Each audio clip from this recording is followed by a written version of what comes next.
मगर इल्म वाले इल्म की कदर जानते हैं। आपने रिश्ता ठुकरा दिया, कहा नहीं, मैं अपनी बेटी को महज इस बुनियाद पर एक जाहिल के हाथ में नहीं दे सकता कि वो एक बड़ी कुर्सी वाला है, वो इक़्तिदार वाला है। मेरी बेटी आलिमा है, मेरी बेटी फकीहा है, मेरी बेटी बेहतरीन कुरान मजीद की कारिया है। अपनी बेटी को एक जाहिल के हाथ में नहीं दे सकता। अल्लाह अकबर कबीरा।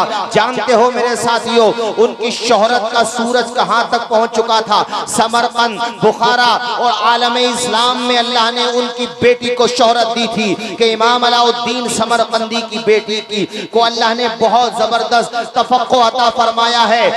आपने एक मर्तबा अपने शागिर्दों के सामने ये मामला जिक्र किया। तलामिज़ा जानते थे बेशक, आपके एक शागिर्द हैं जिनका नाम है इमाम अबू बकर इब्ने मसूद यानी कासानी, जिनको इमाम कासानी कहते हैं। उन्होंने भी अपना पैगाम भेजा और कहा मैं चाहता हूं कि आपकी बेटी से किसी को बीच में डाला, कहा हम चाहते हैं कि ये रिश्ता हो जाए। आपने फरमाया इमाम अलाउद्दीन ने कि अपनी बेटी का रिश्ता उसी के साथ करूंगा, अपनी बेटी का निकाह उसी के साथ करूंगा जिसको मेरी ये किताब ज़बानी याद हो जाएगी। यानी जिस तरह मेरी बेटी को ज़बानी याद है किताब, उसी तरह जिस आलिम को, जिस फकीह को ये किताब ज़बानी याद होगी। आसान काम नहीं था उस किताब को ज़बानी याद करना, समझ रहे हो कि नहीं? उन्होंने कहा ठीक है हजरत, कहा मुझे ये बताओ तुमने मेरी ये किताब कितनी समझी, तोहफतुल फुक़हा। और ये ऐसी किताब है, ये हमारे उलमाए ज़वील एहतराम जानते हैं कि अल्लामा शामी जैसा वक्त का अजीम फ़कीह, जिनकी जलालत इल्मी का झंडा आज भी फजलो कमाल की चोटियों पर लहरा रहा, अल्लामा शामी कहते हैं तोहफतुल फुक़हा की मिसाल नहीं मिलती है, ऐसी अजीम किताब है तोहफतुल फुक़हा। जानते हो वो किताब? आपने कहा बेटा तेरा रिश्ता मंजूर है, मगर तू मुझे ये समझा दे कि ये किताब तेरे समझ में कितनी आई है। और ये लिखित में समझा, तहरीर में तो उन्होंने उसकी शरह लिखी, यानी उसकी पूरी तफसील लिखी, उसकी जो सख्त इबारतें थी उसको सहल अंदाज में समझाने की कोशिश की। उसको हम लोग अहले इल्म की जबान में शरह कहते हैं। उन्होंने जब शरह लिखी तो कई जिल्दों में शरह तैयार हो गई जिसका नाम है बदाइउस सनाए। आज भी फुक़हा की किताब आंखों का सुरमा है और उलमाए किराम उस किताब की तरफ रुजू करते हैं। जब ये शरह आपकी बारगाह में पेश हुई, आपने अपने शागिर्द के माथे को चूमा और कहा बेटे मैंने समरकंद के खलीफा का रिश्ता ठुकरा दिया था, मैंने बड़े बड़े अमीरों का रिश्ता ठुकरा दिया था, इसलिए कि उनके पास दौलत थी। तेरा रिश्ता मंजूर कर रहा हूं इसलिए कि तेरे पास इल्म की दौलत। इससे एक सीख मिलती है, वो सीख ये है कि रिश्तों के मामले में ताखीर नहीं हो, रिश्ता अगर मुनासिब हो तो कर देना चाहिए। दौलत की तरफ हम देखते हैं, इसकी वजह से रिश्तों में ताखीर होती है। देखो बेटियों से भी कितना इल्म फैलता है, उनके बारे में लिखा, हमारे उलमाए किराम जानते हैं, उनके बारे में लिखा है कि जब उनके घर पे इस्तफ्ता मतलब सवालात आते थे कि इसका जवाब देना है, तो उसके नीचे मुफ्ती साहब दस्तखत करते हैं। जैसे जामिया नईमिया से आप फतवा लेकर के आएंगे तो उसके नीचे दस्तखत होता कि नहीं होता? बोलो होता कि नहीं होता? तो उसके नीचे दस्तखत होता था, इमाम अलाउद्दीन समरकंदी का भी होता था और बाज़ फतावा में उनकी बेटी का भी दस्तखत हुआ करता था। और कई दफा ऐसा हुआ कि बेटी के साथ साथ यानी बेटी का दस्तखत है, बाप का दस्तखत है और बेटी के शौहर का भी दस्तखत है, यानी तीनों का दस्तखत है। ये कैसा घराना है जिसके अंदर हर बंदा, और अल्लाह के करम से उनके घर में जो अल्लाह ने बेटी दी वो भी कितनी बड़ी आलिमा है, सुभान अल्लाह। है अक्का शाहपुर के लोगों, गनीमत नगर और आसपास से आए हुए मेरे दीनी भाइयों, क्या तुम अपने घरों में ऐसा माहौल नहीं दे सकते जैसा माहौल मुजद्दिदुल असर नाबग़े रोजगार हजरत कारी हामिद अली साहब क़िबला ने दिया है कि अपने बेटों ही को ज़ेवर तालीम से आरास्ता नहीं किया है, बल्कि अपनी शहजादियों को भी कनीज़ाने फातिमा ज़हरा बनाया है। आप क्यों नहीं दे सकते ऐसा माहौल? उन्होंने ऐसे वक्त में ये इल्म का चिराग यहाँ पे रोशन किया जब पूरे खित्ते में दूर दूर तक आपको इल्म की खुशबू महसूस नहीं होती थी। उस दौर में उन्होंने इदारा कायम किया। ये जिम्मेदारी बनती है, ये ना सोचो कि ये उनका इदारा है, ये सोचो कि ये हमारा इदारा है। यहाँ पे हमारी बेटियां भी पढ़ेंगी, यहाँ पे हमारे बेटे भी पढ़ेंगे। ओ यार, अपने बेटों के हाथों में कलम दो। अभी बिरादर गिरामी हजरत मौलाना सरताज साहब आप पे जोर दे रहे थे कि बच्चों के हाथों में कलम दो। इल्म इल्म होता है। अरे इल्म के बगैर तो बादशाहों की गुत्थियां नहीं सुलझती हैं। वक्त के खलीफा हारून रशीद ने एक मर्तबा जज्बात में आकर के जुमला कह दिया, होश उड़ गया था उसका। हालांकि कितनी बड़ी दुनिया का वो हुक्मरान था, आधी दुनिया से ज्यादा आराजी पर, जमीन पर उसकी हुकूमत का फरारा लहरा रहा था। अपनी बीवी जुबैदा से कह बैठा कि शाम ढलने से पहले पहले अगर मैं अपने मुल्क की सरहद न छोड़ूं तो तुझ पे 3 तलाक हो पड़ जाए। निकल गया ज़बान से, 3 तलाक हो जाए। अब उसका मुल्क इतना बड़ा था कि कई महीनों तक सफर करो तब जाके, और फ्लाइट थोड़ी थी उस जमाने में कि यार अब फ्लाइट पकड़ लिए, ट्रेन पकड़ ली, कैसे शाम तक कैसे पहुंचे? ट्रेन से तो शाम तक भी नहीं पहुंच सकते, कैसे पहुंचे? अब वो जब उसको ख्याल आया यार बीवी तलाक से निकल जाएगी, अब देखो यहाँ पे दौलत काम नहीं आ रही है, शोहरत काम नहीं आ रही है, दबदबा काम नहीं आ रहा है, फौज के कमांडर इन चीफ काम नहीं आ रहे हैं, दुनिया का दिल दिमाग काम नहीं आ रहा है, क्या किया जाए? शाम ढलने से पहले पहले मैं अपने मुल्क की सरहद छोड़ नहीं सकता, सरहद नहीं छोड़ूंगा तो बीवी को छोड़ना पड़ेगा, वो निकाह से निकल जाएगी। चूंकि जबान से ये निकल गया कि सूरज डूबने से पहले अगर मैंने अपने मुल्क की सरहद को नहीं छोड़ा तो मेरी बीवी जुबैदा पे 3 तलाक पड़ जाए। अब क्या करे, बड़ा परेशान। उलमाए किराम के बारगाह में ये बात पहुंची, सारे उलमाए किराम ने अपने मरजा की तरफ रुजू किया, और उस दौर में जो मरजा खलाई था, मरजौल उलमा था, मरजौल फुक़हा था, मरजौल मुतकल्लिमीन था। जानते हो वो कौन था? वो इमाम आजम का शागिर्द हजरत इमाम अबू यूसुफ। आपकी बारगाह में ये बात पूछी, आपने मुस्कुरा करके कहा, कहो खलीफा से, अरे तुम इख्तिदार की कुर्सियों पे बैठ के ये न सोचो कि हमारे बगैर तुम्हारा काम चल जाएगा। आज भी अगर तुम्हारा मामला अटका हुआ है तो इसको निकालने के लिए कोई वारिसे मुस्तफा चाहिए, कोई आलिम दीन चाहिए। जाओ कह दो खलीफा से कि तुम्हारी बीवी को तलाक नहीं पड़ेगी। मुस्कुरा के बोलो ना यार सुभान अल्लाह, जरा झूम के बोलो सुभान अल्लाह। तुम्हारी बीवी को तलाक नहीं पड़ेगी। वो बड़ा खुश हुआ, दौड़ा दौड़ा आया, का हुजूर कैसे आया है? किसी को भेजा। आपने फरमाया क्या कसम खाई है उसने? यही तो कि शाम तक अगर अपने मुल्क की सरहद न छोड़ी तो बीवी पर तलाक पड़ जाए। तो हम कह रहे हैं ना उसके मुल्क की सरहद छूट जाएगी, वो मस्जिद में चला जाए, इसलिए कि मस्जिद में ना उसकी हुकूमत है ना उसके बाप की हुकूमत है। मस्जिद खुदा का घर है, वहां उसका कुछ भी नहीं है। इसी तरीके से ईसा इब्ने मूसा ने एक मर्तबा ये कसम खा ली कि मेरी बीवी चांद से ज्यादा खूबसूरत न हो तो तलाक पड़ जाए। उसको बाद में लगा यार चांद से ज्यादा खूबसूरत, अरे सितारे से ज्यादा नहीं होगी, चांद तो चांद है। अच्छा ये इंसान बड़ा अजीब है, जब मोहब्बत करता है तो चांद तारे तोड़ लाने की बात करता है, और जब नफरत करता है तो टांगे तोड़ने की बात करता है। आपकी मुस्कुराहट तजर्बे का पता दे रही है। ये मौजूद तो खैर हमारे नहीं आप ना, इसके अब नहीं आएगी, शादी के बाद आ जाए। हमारे माशाल्लाह कारी हाशिम साहब। अच्छा मैं देखता हूँ कि हजरत ने शहजादे तो शहजादे हैं ही माशाल्लाह, लेकिन अपनी बेटियों के जहाँ पे निकाह किए हैं उनको भी आप देखो। हमारे हजरत मौलाना अबरार साहब आप जाके संभल में देखिए, रज़ाए हसन अल्हम्दुलिल्लाह क्या जिम्मेदारी निभाते हैं। इधर देखिए कारी हाशिम साहब। अच्छा शागिर्दों का मामला भी ऐसा है मेरे वालिद साहब, और मैं तो कैमरों के सामने कह रहा हूँ भाई, मैं कोई ऐसा थोड़ी नहीं है जो कान में कह सकते हैं मैदान में भी कह सकते हैं। मेरे वालिद साहब भी हजरत के शागिर्दों में थे, और ये जो आप देख रहे हैं जो तूतिए हिंद हैं अल्हम्दुलिल्लाह, अल्लाह ने ऐसा, हमारे कारी जीशान साहब हमारे भाई संभल से आए, कह रहे हैं यार हजरत देखने में भी ऐसे ही हैं और आवाज भी ऐसे ही है। सुभान अल्लाह, अब भी अपने रंग में आ जाएं तो नौजवान उलमा के माथे पे पसीना आ जाए अल्हम्दुलिल्लाह। तो ये किसका फैजान है? जोर से बोलो। ये दरसगाह हामिदी ही का तो फैजान है। अरे दरसगाह हामिदी यहाँ रही हो या संभल में,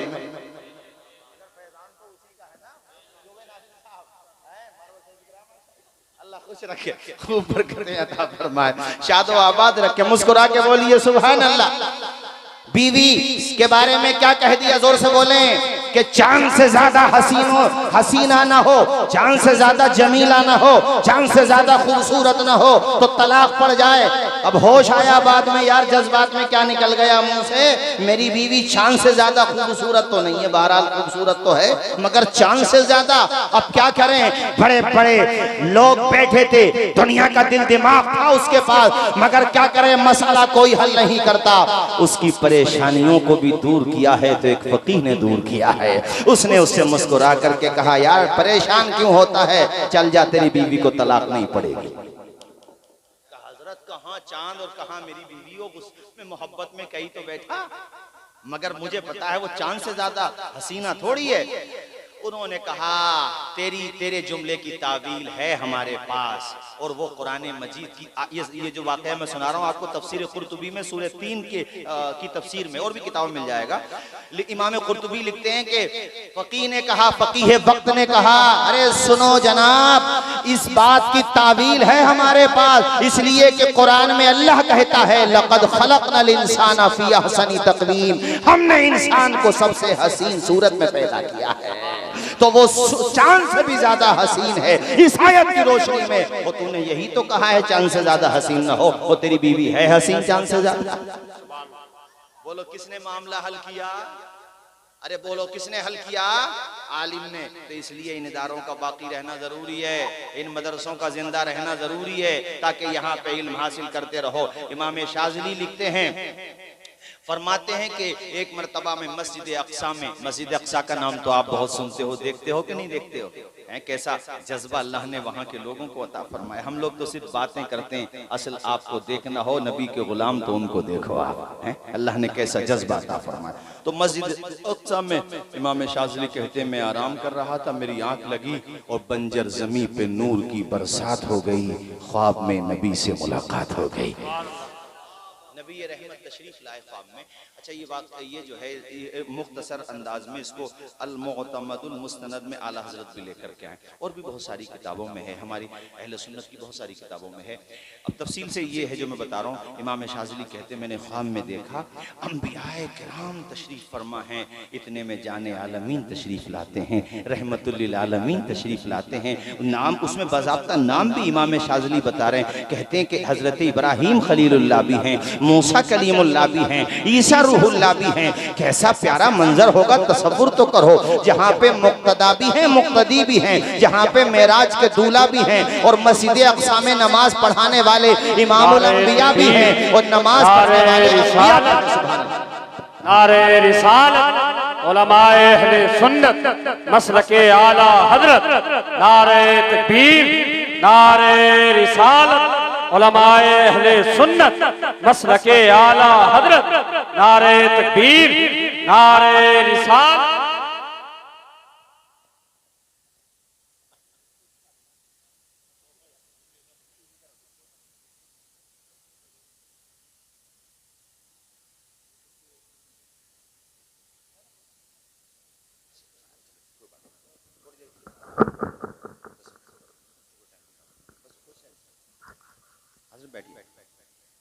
आप लोग बैठ जाइए, नहीं आप बैठिए, बैठ जाओ, सारे लोग बैठ जाओ। मुजव्विदुल असर, नाबग़े रोजगार, उस्ताजुल कुर्रा वल हुफ़्फ़ाज़, उस्ताजुल असातिज़ा, हजरत क़ारी हामिद अली साहिब क़िबला तालल्लाहु उम्रा वज़ीद मजदूर हमारे और आपके दरमियान जलवाबार हैं। ये चिराग इसी तरह से रोशन रहे, ये गुलाब इसी तरह से खिलता रहे। न जाने इनके वजूद मसूस से कितने घरों में इल्म का उजाला पहुंचा है, कितने आशियानों में इल्म की खुशबू पहुंची है। सिर्फ बेटों ने नहीं, बेटियों ने भी अपने सीनों को ज़ेवरे इल्म से आरास्ता किया है। अल्हम्दुलिल्लाह, दूर दूर तक आप चले जाइए, हजरत का जिक्र खैर आपको मिलेगा दूर दूर तक। खैर कलमा पढ़े एक मरतबा, अशहदु अल्ला इलाहा इल्लल्लाहु व अशहदु अन्ना मुहम्मदन अब्दुहु रसूलुहु, बस ये आखिरी बात। तो ख्वाब में देखा अंबियाए किराम तशरीफ फरमा है। हजरत मूसा कलीमुल्लाह ने हमारे प्यारे नबी से कहा, ए हबीब, ए अल्लाह के हबीब, आपका मकाम, आपका मर्तबा हम सब जानते हैं, आपके बाद कोई नबी तो नहीं आएगा ना? बोलिए, कोई नबी? हुजूर आखिरी नबी है ना? हजरत मूसा ने कहा, आपकी उम्मत में दीन का काम करेंगे उलमा। जो काम अंबियाए किराम बनी इसराइल में अंबियाए किराम ने किया, तो आपके बाद तो कोई नबी नहीं आएगा, आपकी नियाबत का फरीजा उलमा अंजाम देंगे। तो या रसूल अल्लाह, मैं चाहता हूं कि अपनी उम्मत के किसी आलिम से मेरी मुलाकात कराइए, मैं उनसे बातचीत करना चाहता हूं। इमाम शाज़िली लिखते हैं कि ख्वाब में मैं सारा मामला देख रहा था। अल्लाह के पैगंबर ने एक आलिम दीन को पेश किया और उस आलिम का नाम है इमाम गज़ाली। सुभान अल्लाह। अल मुतवफ़्फ़ा 505 हिजरी पेश किया। हजरत इमाम गज़ाली हजरत मूसा कलीमुल्लाह के सामने अदब के साथ बैठे हुए हैं। हजरत मूसा ने कहा, ए बेटा अपना नाम बताओ, और उनसे कोई सवाल पूछा। इमाम गज़ाली ने एक सवाल के 10 जवाबात दिए। हजरत मूसा ने कहा, बेटा बात मैंने एक पूछी है तो जवाब भी एक ही दो, बात खत्म हो जाएगी, मगर आपने एक सवाल के बदले में 10 जवाबात दिए मेरे लाल, सवाल एक है तो जवाब भी एक दो। हजरत मूसा ने बहुत ही अदब के साथ गर्दन झुका के अर्ज किया, ए अल्लाह के कलीम, ए मूसा कलीमुल्लाह, रब ने भी तो आपसे सिर्फ एक ही बात इरशाद फरमाई थी, वमा तिलका बियमीनी का या मूसा, ए मूसा आपके हाथ में क्या है? आप कह देते ही आसाया, ये मेरा आसा है, बात खत्म हो जाती, मगर आप अपने जवाबात का सिलसिला दराज करते रहे हैं। आपने कहा, हिया आसाया अतवक्कउ अलैहा व अहुशु बिहा अला गनमी वलिया फीहा मारिब उखरा, ये मेरा आसा है, मैं इस पे टेक लगाता हूँ, अपनी बकरी के लिए, यानी अपनी बकरी के लिए दरख्त से चारा तोड़ता हूँ, उसको झाड़ता हूँ, और भी मेरे इससे बहुत सारे काम हैं। मूसा कलीमुल्लाह के लबों पे मुस्कुराहटों के गुलाब खिल जाते हैं। आपने कहा, बेटा जरा ये तो देख, शर्फे कलाम किससे मिल रहा था, मैं गुफ्तगू किससे कर रहा था? ए बेटा, मैं ये चाहता था कि खुदा से गुफ्तगू का सिलसिला यूं ही चलता रहे और मैं खुदा के कलाम के फैजान से माला माल होता रहूं, इसलिए मैं अपना कलाम बढ़ाता चला जा रहा था, जवाबात देता चला जा रहा था। हजरत इमाम गज़ाली ने कहा, ए अल्लाह के कलीम, आप खुदा से सिलसिले कलाम बढ़ाना चाह रहे थे और मैं खुदा के कलीम से सिलसिले कलाम बढ़ाना चाह रहा हूँ। मैं ये चाहता हूँ कि आपसे गुफ्तगू का सिलसिला बढ़ता रहे। सुभान अल्लाह। नारे तकबीर, पेशानी चूम नारे रिसालत, पेशानी चूम ली उन्होंने नाज़िम साहब और कहा, या रसूल अल्लाह, मुझे अंदाजा हो, मैंने जान लिया कि आपकी उम्मत के उलमा की शान क्या है। इनका नाम इमाम गज़ाली है।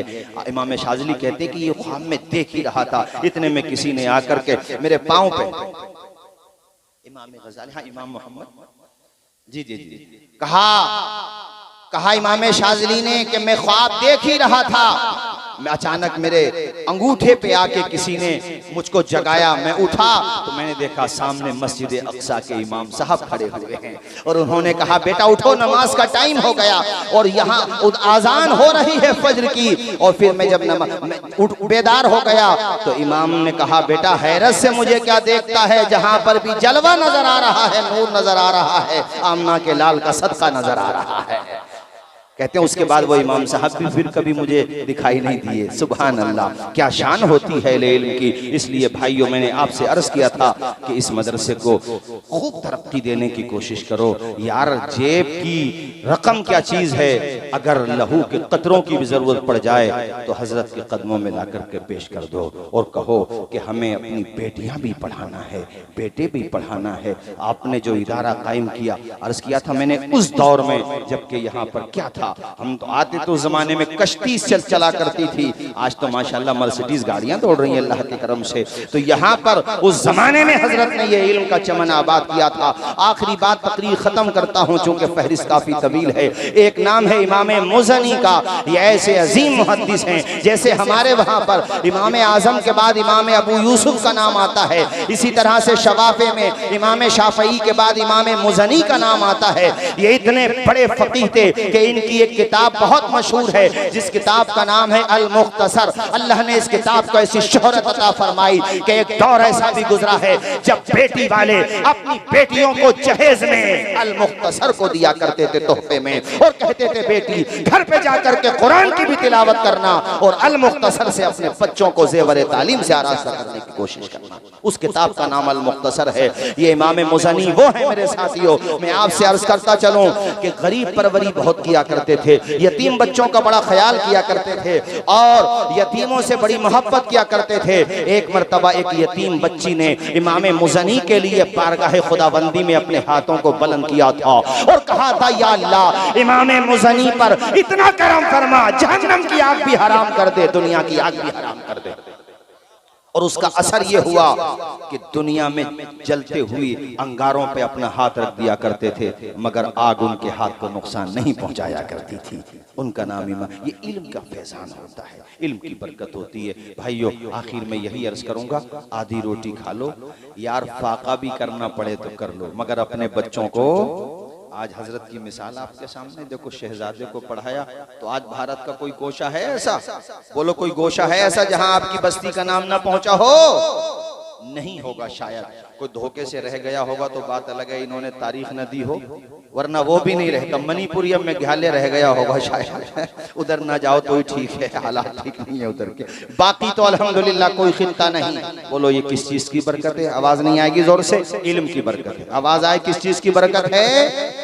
आपसे मैं दरख्वास्त करूंगा, अक्का शाहपुर वालों, गनीमत नगर वालों, चटकाली वालों, आसपास से जहां जहां से भी आए हो, सबसे कहता हूं अपने बच्चों को पढ़ा लेना। फाका करना पड़े तो कर लेना।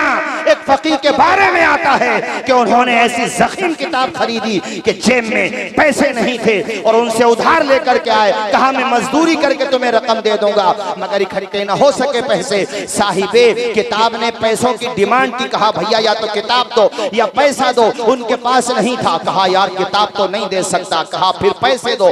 मकान की छत पे खड़े हो गए और छत पे खड़े होने के बाद ऐलान किया अपने मकान को बेच रहा हूं। ऐलान करना था, नीलाम कर दिया, मकान बिक गया। उससे जो रकम आई वो किताब के मालिक को रकम दी और किताब अपने पास रखी और ये पैगाम दे दिया कि रहने को मकान रहे न रहे, पहनने को कपड़े रहे न रहे, पाँव में चप्पलें रहे न रहे, मगर हाथ में किताब रहना चाहिए।